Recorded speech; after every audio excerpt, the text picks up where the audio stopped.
Hi అండి, నమస్తే. Welcome to current affairs light YouTube channel. ఇవాళ మన క్లాస్లో రీసెంట్గా జరిగినటువంటి కరెంట్ అఫైర్స్లో ఇంపార్టెంట్ కాన్సెప్ట్ నేర్చుకుందామండి. మీకు కనుక మా ఛానల్లో ఉన్నటువంటి వీడియోస్ అండ్ ఎక్స్ప్లెనేషన్ వచ్చినట్లయితే మా ఛానల్ లైక్ చేయండి, షేర్ చేయండి అండ్ సబ్స్క్రైబ్ చేయండి. Welcome to current affairs light YouTube channel. ఇవాళ మన కాన్సెప్ట్ వచ్చేసి ఇండియాకి సంబంధించినటువంటి ఒక న్యూస్ అన్నమాట. ఏంటంటే ఇండియా ఒక మీటింగ్ని హోస్ట్ చేయడం జరిగింది. ఏంటి ఈ మీటింగ్, దేని యొక్క ప్రాముఖ్యత ఏంటంటే ఇది ఏషియా పసిఫిక్ అంటే ఏషియా అండ్ పసిఫిక్ ప్రాంతాల్లో ఉన్నటువంటి దేశాల యొక్క మినిస్టీరియల్ కాన్ఫరెన్స్ అన్నమాట. అది కూడా ఏ మినిస్టర్స్ ఇందులో పాల్గొనడం జరిగిందంటే సివిల్ ఏవియేషన్ అంటే విమానయానానికి సంబంధించినటువంటి మినిస్టర్లు అందరూ కలిసి ఒక చర్చా వేదిక అనేది తీసుకోవడం జరిగింది. అండ్ దీనికి మన ఇండియాలోనే ప్రాతినిధ్యం అనేది మీటింగ్ అనేది కండక్ట్ చేయడం జరిగింది అనమాట. సో ఇండియాలో ఏ మీటింగ్లు అయినా మనం చెప్పుకోవచ్చు న్యూఢిల్లీలోనే మెయిన్గా జరుగుతాయి ఇట్లా ఇంటర్నేషనల్ మీటింగ్స్ ఏమైనా జరిగినప్పుడు. సో న్యూఢిల్లీలో ఉన్నటువంటి భారత మండపంలో ఈ యొక్క మీటింగ్ అనేది జరిగింది. ఇది ఏ మీటింగ్ అంటే రెండవ Asia Pacific civil aviation meeting అన్నమాట. అండ్ ఈ కాన్ఫరెన్స్ ఏదైతే ఉందో అది న్యూఢిల్లీలో జరిగింది. సెప్టెంబర్ 11, 12 తారీఖుల్లో ఈ మీటింగ్ అనేది భారత మండపంలో జరిగిందనమాట. ఇందులో నియర్లీ 41 దేశాలకు చెందినటువంటి ప్రతినిధులు అంటే 250 మంది ప్రతినిధులు 41 దేశాలకు చెందినటువంటి వ్యక్తులు ఇందులో పాల్గొనడం జరిగింది.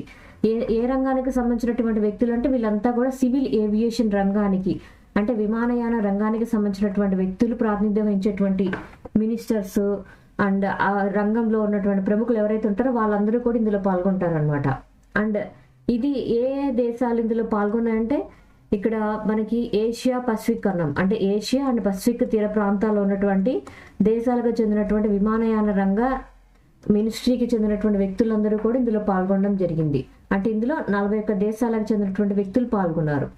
అండ్ ఎటువంటి విషయాలను దీనిలో చర్చించడం జరిగింది అంటే మెయిన్గా ఎయిర్ సేఫ్టీ ఏ విధంగా తీసుకోవాలి. అండ్ ఇక్కడ విమానయాన రంగం అంటున్నాం కాబట్టి గాలిలో ఉన్నటువంటి ఎయిర్ స్పేస్ పరంగా అంటే విమానయానం రంగంలో ఎన్ని కిలోమీటర్ల ఎత్తులో వెళ్తూ ఉన్నప్పుడు ఆ జోన్లో పరంగా ఎలా ఆప్టిమైజ్ చేసి ఈజీగా వాడుకోవాలి. అండ్ దాంతోపాటు సైబర్ సెక్యూరిటీ ఇష్యూస్ ఒకటి. అండ్ దీంతోపాటు వెరీ వెరీ వెరీ ఇంపార్టెంట్ ప్రతి విషయంలో మనం చూసేది ఏంటంటే నెట్ జీరో ఎమిషన్స్ అనమాట. సో మనం ప్రతి రంగంలో కూడా కార్బన్ ఎమిషన్స్ ఏవైతే ఉన్నాయో అవి నెట్ జీరో ఎమిషన్స్గా మారాలి అని వర్క్ చేస్తున్నాం. 2030 కల్లా కూడా మన దేశం కూడా నెట్ జీరో ఎమిషన్స్ తీసుకొని రావాలని ట్రై చేస్తుంది ప్రతి ఒక్క రంగంలో కూడా. సో అలా నెట్ జీరో ఎమిషన్స్ అంటే కార్బన్ ఎమిషన్స్ ఏవైతే ఉన్నాయో కార్బన్ ఉద్గారాలని చాలా తగ్గించాలి అని కూడా ఇలాంటి అన్ని అంశాలని కూడా ఈ యొక్క మీటింగ్లో చర్చించడం జరిగిందనమాట. ఇందులో విమానయాన రంగానికి చెందినటువంటి విషయాలను గురించి చర్చిస్తూ అండ్ ఈ మధ్య కాలంలో అయితే ఏ విధంగా ఇంకా బెటర్గా మారింది అంటే మనం ఇంతకుముందు చూసినప్పుడైతే ఒక విధంగా ఫ్లైట్ ఎక్కడం అంటే అది చాలా ఖర్చుతో కూడుకున్నటువంటిది. సో చాలా డబ్బున్న వ్యక్తులు మాత్రమే అది వినియోగించుకోగలిగారు. కానీ ఇప్పుడు ప్రజెంట్ ఉన్న పరిస్థితులు అయితే middle class above middle class వ్యక్తులు కూడా విమాన సౌకర్యాలను వినియోగించుకోగలుగుతున్నారు. ఎందుకంటే ఆ రంగం అంత వేగంగా వృద్ధి చెందింది, రేట్స్ తగ్గడం కావచ్చు, అందరూ కూడా దానికి మారడము, ఆర్థికంగా వృద్ధి పొందడం ఇవన్నీ కూడా కారణాలు అనమాట. సో ర్యాపిడ్ గ్రోత్ అనేది ఈ మధ్య కాలంలో బెటర్గా చూస్తున్నాం విమానయాన రంగంలో. సో నియర్లీ మన దేశం పరంగా అయితే ఎయిర్ క్రాఫ్ట్లు ఏవైతే ఉన్నాయో వాటి సంఖ్య అనేది 800కు పైగా ఉంది. అండ్ దాంతోపాటు ఇంతవరకు కొన్ని మాత్రమే ఉండేవి, నియర్లీ 74 అంత నెంబర్లోనే ఉండేవి కాస్త ఎయిర్పోర్ట్లు ఈ మధ్య కాలంలో బాగా పెరిగి ఒక 10 సంవత్సరాల కాలంలో 157 వరకు అయ్యాయి అనమాట. సో మన దేశంలో ఎక్కడి నుంచి ఎక్కడికైనా కనెక్టివిటీ అనేది ఫ్లైట్ కనెక్టివిటీ అనేది మనం ఈ మధ్యకాలంలో ఎక్కువగా చూస్తున్నాం. సో ఏషియా పసిఫిక్ ప్రాంతంలో జరిగినటువంటి విమానయాన రంగానికి చెందినటువంటి మినిస్టర్స్కి ఒక మీటింగ్ అనేది ఎక్కడ జరిగింది ఈ మధ్యకాలంలో అంటే న్యూఢిల్లీలో జరిగింది. సో ప్రెసిడెంట్ ద్రౌపది ముర్ము గారు నర్సెస్ని అభినందించడం జరిగింది. అంటే నర్సెస్కి ఒక గౌరవం అనమాట. మన దేశంలో నర్సులుగా వర్క్ చేస్తూ సేవలు అందిస్తూ బెస్ట్గా తమ యొక్క వర్క్ అనేది చేస్తున్నటువంటి గొప్ప ఆ రంగంలో బాగా వర్క్ చేస్తున్నటువంటి కొంతమందిని గుర్తించి ఏటా వారిని సత్కరిస్తూ ఉంటారనమాట. ఆ యొక్క అవార్డు పేరేందంటే నేషనల్ ఫ్లోరెన్స్ నైటింగేల్ అవార్డు అనమాట. ఈ అవార్డు ద్వారా కొంతమంది నర్సులు బెస్ట్ పర్ఫార్మెన్స్ అనేది బాగా వర్క్ చేసినటువంటి నర్సుల్ని సెలెక్ట్ చేసి వాళ్ళకి అవార్డు అనేది ఇవ్వడం జరుగుతుంది. ఎవరి చేతుల మీదుగా అవార్డు ఇస్తారంటే మన ప్రెసిడెంట్ ఎవరైతే ఉంటారో వాళ్ళ చేతుల మీదకి ఇస్తారన్నమాట. ప్రెసిడెంట్ ద్రౌపది ముర్ము గారు ఉన్నారు కాబట్టి ఆమె చేతుల మీదుగా కొంతమంది నర్సులకి ఈ యొక్క అవార్డు అనేది ఇవ్వడం జరిగింది.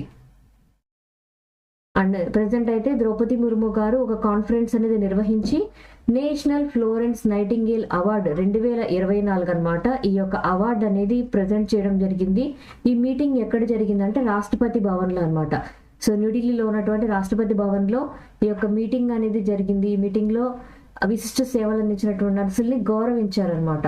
అండ్ ఈ అవార్డు ఏదైతే ఉందో ఫ్లోరెన్స్ నైటింగేల్ అవార్డు అనేది every year ministry of health and family welfare తరపున ఇవ్వబడుతుంది అనమాట. ఎప్పటి నుంచి ఇలా స్టార్ట్ చేశారంటే 1973 టైం నుంచి కూడా ఇలా అవార్డ్స్ ఇవ్వడం అనేది స్టార్ట్ చేశారు. ఎవ్రీ ఇయర్ కూడా ఇస్తూ ఉంటారనమాట. సో ఇది ఎందుకోసం ఇస్తూ ఉంటారంటే నర్సులు వాళ్ళ యొక్క రంగం పరంగా అంటే వాళ్ళు రోగులకు సేవ చేయాలి. అలా సేవ చేసేటప్పుడు వాళ్ళ యొక్క ఆరోగ్యాన్ని దృష్టిలో పెట్టుకోకుండా ఎంతో మంది సేవ చేస్తూ ఉంటారు. వాళ్ళ యొక్క వృత్తిని కూడా ఎంతో దైవంగా భావించి కూడా చేస్తూ ఉంటారు అనమాట. ప్రొఫెషనలిజంలో కూడా వాళ్ళ సేవా భావాన్ని తీసుకొని ఆ వర్క్ అనేది బెటర్గా చేసినటువంటి కొంతమంది వ్యక్తుల్ని గుర్తించి వాళ్ళకి every year national Florence nightingale awards అనేవి ఇస్తూ ఉంటారు. సో ఇది కూడా ఒక విధంగా సొసైటీకి సేవ చేయడం లాంటిదే నర్స్ జాబ్ చేయడం అనేది. సో వాళ్ళని గుర్తించడం అంటే చాలా గొప్ప విషయం. సో వెస్ట్ బెంగాల్ పరంగా కొత్తగా 5 ఫాస్ట్ ట్రాక్ కోర్ట్స్ అనేవి ఏర్పాటు చేసినట్లుగా తెలియజేశారనమాట. ఫాస్ట్ ట్రాక్ కోర్ట్స్ జనరల్గా ఎందుకు ఏర్పాటు చేస్తారంటే ఏదైనా కేసెస్ పరంగా త్వరితగతిన మనకి రిజల్ట్ రావాలి అంటే అక్కడ చట్టం వారిని త్వరగా శిక్షించాలి. అట్లాంటి సిచ్యువేషన్లో మనకి న్యాయం త్వరగా జరగాలి అంటే ఫాస్ట్ ట్రాక్ కోర్టులు అనేవి అందుబాటులో ఉన్నాయి. మన దేశంలో చాలా రాష్ట్రాల్లో కూడా ఫాస్ట్ ట్రాక్ కోర్ట్స్ అనేవి అందుబాటులో ఉన్నాయి. ఇక్కడ వెస్ట్ బెంగాల్ ప్రాంతంలో కూడా ఆల్రెడీ ఉన్నాయి. కానీ దీనిలో స్పెషాలిటీ ఏంటంటే పోక్సో చట్టం ఏదైతే ఉందో ఆ చట్టం పరిధిలో వచ్చేటువంటి కేసుల్ని కూడా త్వరితగతిన పరిష్కరించడం కోసం ఇలా ఫాస్ట్ ట్రాక్ కోర్ట్స్ అనేవి కొత్తగా ఏర్పాటు చేస్తున్నామని వెస్ట్ బెంగాల్ గవర్నమెంట్ తెలియజేసింది అనమాట. సో ఈ మధ్య కాలంలో వెస్ట్ బెంగాల్లో జరిగినటువంటి పరిస్థితుల దృష్ట్యా అక్కడ ఎటువంటి ఇబ్బందులు కలగకూడదని చాలా బిల్స్ అండ్ నోటిఫికేషన్స్ కూడా తీసుకొని వస్తున్నారు. ఎటువంటివి అంటే అక్కడ అపరాజిత బిల్ అనేది కూడా తీసుకొని వచ్చారు. సో అపరాజిత బిల్ కూడా ఆల్మోస్ట్ ఓకే అయింది. అది ప్రెసిడెంట్ దగ్గరికి వెళ్ళింది అనమాట. సో అపరాజిత బిల్ ఏదైతే ఉందో అపరాజిత బిల్లు మన దిశ బిల్ లాంటిది, నిర్భయ బిల్లు లాంటిది అనమాట. ఆ బిల్లు ద్వారా ఏంటంటే ఎవరైనా ఇబ్బంది పెడితే ఆడవాళ్ళని వాళ్ళని వెంటనే శిక్షించేటువంటి బిల్ అనమాట. అలాగే ఇప్పుడు వెస్ట్ బెంగాల్లో ఇలా ఎవరైనా ఆడపిల్లల్ని కానీ చిన్నవాళ్ళని కానీ ఇబ్బంది పెట్టిన ఆడపిల్లల్ని చిన్నపిల్లల్ని ఎవరైతే ఇబ్బంది పెడుతూ ఉంటారో వాళ్ళకి వెంటనే శిక్ష పడేటువంటి విధంగా చేసేటువంటి కోర్టు అనమాట.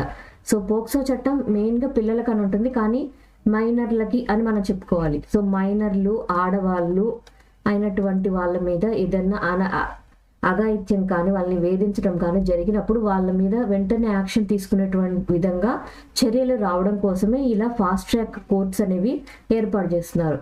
ఎన్ని ఏర్పాటు చేస్తున్నారంటే 5 అనమాట. ఇంతకుముందు కొన్ని ఉన్నాయి. సో ఇప్పుడు ఇంతకుముందు అయితే ఒక 67 వరకు ఉన్నాయి.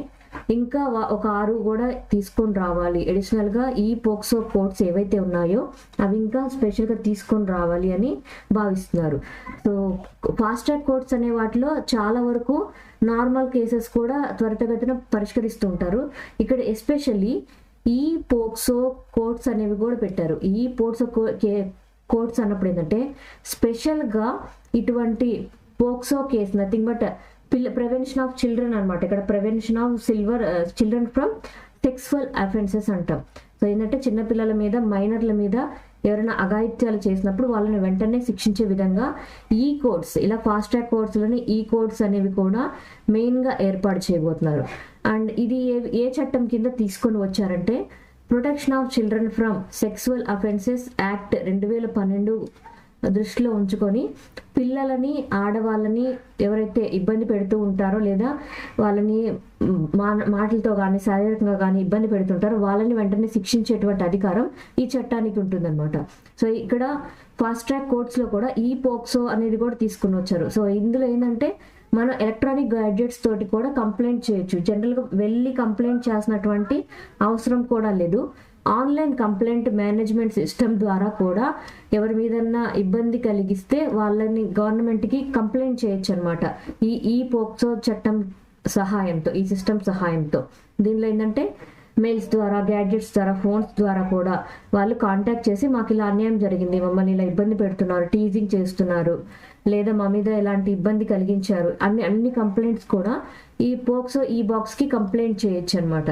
సో అలా కంప్లైంట్ చేసినప్పుడు వెంటనే వాళ్ళ మీద యాక్షన్ తీసుకోవడం కోసమే ఇలా ఫాస్ట్ ట్రాక్ కోర్ట్స్ అనేవి కూడా ఏర్పాటు చేశారు. వెంటనే ఈ కేసుని రిపోర్ట్ అనేది తీసుకోవడం ద్వారా త్వరగా కేసు అనేది సాల్వ్ అయ్యే విధంగా పరిష్కరిస్తారు. సో ఏ రాష్ట్రం ఇటువంటి విషయాల్లో ముందుగా ఒక మంచి త్వరితగతిన పరిష్కరించడానికి ముందుకు వచ్చిందంటే రీసెంట్ టైంలో వెస్ట్ బెంగాల్.